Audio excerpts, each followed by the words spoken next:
Olá para você que assiste aqui o Introvertendo, meu nome é Thiago Abreu, sou jornalista, um dos integrantes aqui do Introvertendo, que é um canal que representa um podcast em que nós falamos sobre autismo, e hoje eu quero pular essa introdução, blá blá blá blá, para poder falar de uma coisa bastante importante. Eu acho que muita gente da comunidade do autismo acompanhou o que nós do Introvertendo fizemos essa semana lançando o episódio 204, que se chama Precisamos Falar sobre Autismo, Autistas Excludentes, e também o vídeo que o William Timura, que é talvez o youtuber autista mais relevante aqui do YouTube, lançou no canal dele um desabafo, né?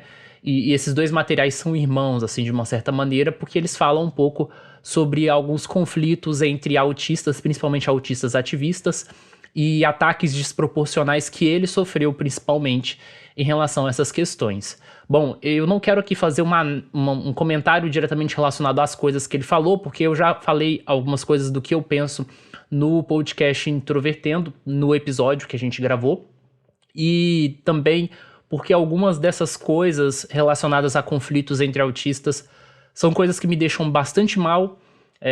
Eu particularmente não tive uma semana muito boa, não estou vindo de um momento muito bom, mas eu acho que é o momento permitido, né, o momento possível para poder comentar algumas questões, algumas reflexões que são decorrentes desse fenômeno. Eu estou na comunidade do autismo há cerca de 10 anos, eu já vi de tudo acontecer. Como eu falei no episódio, conflitos entre autistas não é uma coisa necessariamente nova, mas ao mesmo tempo eu acho que a gente chegou no momento da comunidade de uma década de autistas, né, trabalhando ativamente no contexto do autismo, para a gente deixar postas algumas coisas muito importantes aqui. Tudo isso que tem ocorrido nos últimos anos tem me feito pensar de que a gente precisa adotar uma postura muito cuidadosa em relação ao outro, a pessoa que está do outro lado ou aquela figura pública pela qual a gente está se pronunciando de alguma forma direta ou indiretamente. Antes de tudo, porque muitas vezes nesse ambiente da internet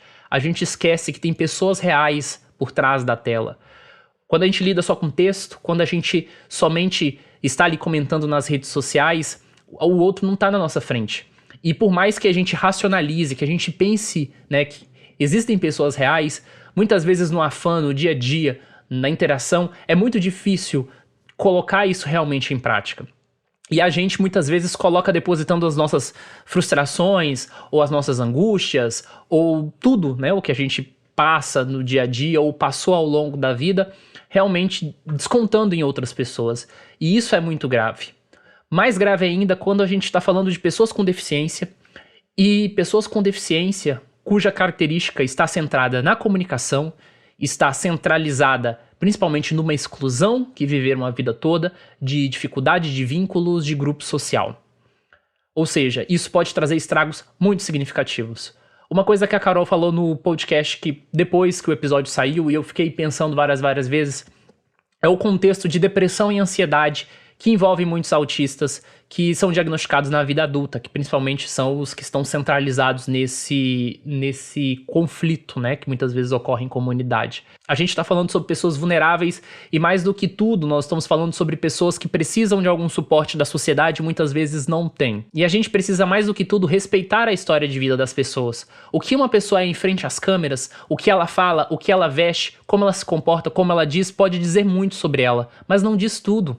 Existem muitas pessoas que realmente pagam um preço muito caro para estarem na internet, que realmente, na hora de se pronunciarem, elas gastam um tempo e recursos que não são no sentido de dar um retorno propriamente dito.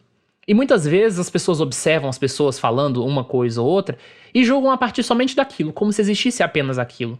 Existe todo um contexto por trás, existe toda uma vivência por trás. E a minha preocupação é que todos esses conflitos entre autistas e os desabafos que não só eu, mas outras pessoas têm feito sobre os ataques que elas têm recebido, gere um efeito contrário de que as pessoas não possam criticar. E as pessoas podem criticar, elas devem. Isso é saudável, isso é importante. Mas o problema é que muito do que tem ocorrido não são críticas, são desumanizações. E quando a gente sabe fazer a crítica, quando a gente realmente entra para o debate tendo esses pressupostos, aí a gente cumpre uma coisa muito importante. A gente entende a função do ativismo, e a gente não diminui isso.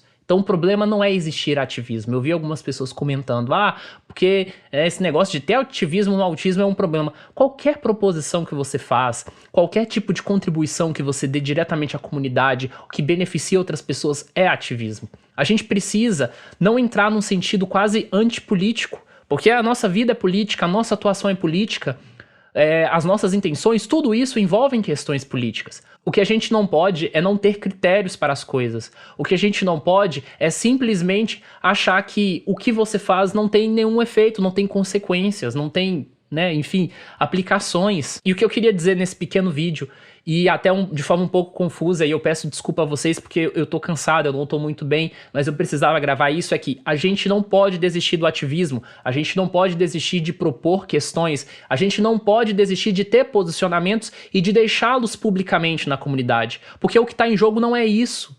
Tá? Isso é saudável, isso é importante. O que a gente não pode é invalidar e prejudicar a vida das outras pessoas, realmente fazer com que elas tenham crise de ansiedade, tentativas de suicídio, como muitas vezes a gente tem feito, porque a gente não tem feito ativismo, a gente não tem feito crítica, a gente tem destruído reputações. E isso é uma coisa realmente muito triste. Eu acho que isso tem muito a ver com o momento político que a gente tem vivido no Brasil, pelo menos desde 2013, e as redes sociais acabam influenciando bastante nisso, né? Mas eu acho que a gente está chegando no momento que a gente ou precisa definitivamente mudar a postura, mudar a percepção, pensar isso duas vezes, porque o que a gente faz com os outros tem sido feito com a gente também, sabe? Eu conheço alguns autistas ativistas que têm tido algumas posturas que particularmente para mim me incomodam, ou que têm usado-se de certa acidez ou certas coisas, e ao mesmo tempo eles não conseguem perceber que o que eles têm feito para outros autistas tem sido feito com eles também.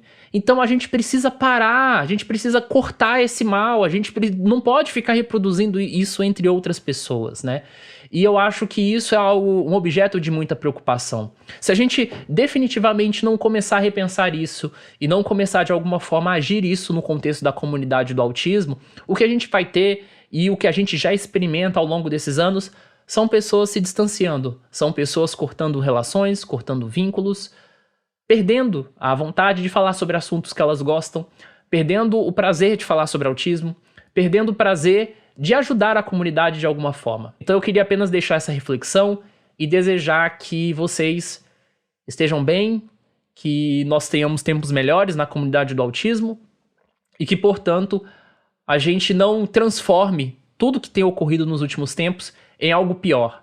Eu realmente acredito que todo esse debate que a gente tem tido, a exposição de todas essas coisas que é desagradável, é triste, é difícil trazer certas coisas que acontecem nos bastidores publicamente, mas eu realmente acredito que a gente tem capacidade de transformar isso em algo melhor. E é por isso que eu realmente acredito na comunidade do autismo e eu acredito que ainda é possível melhorar o ativismo do autismo no Brasil.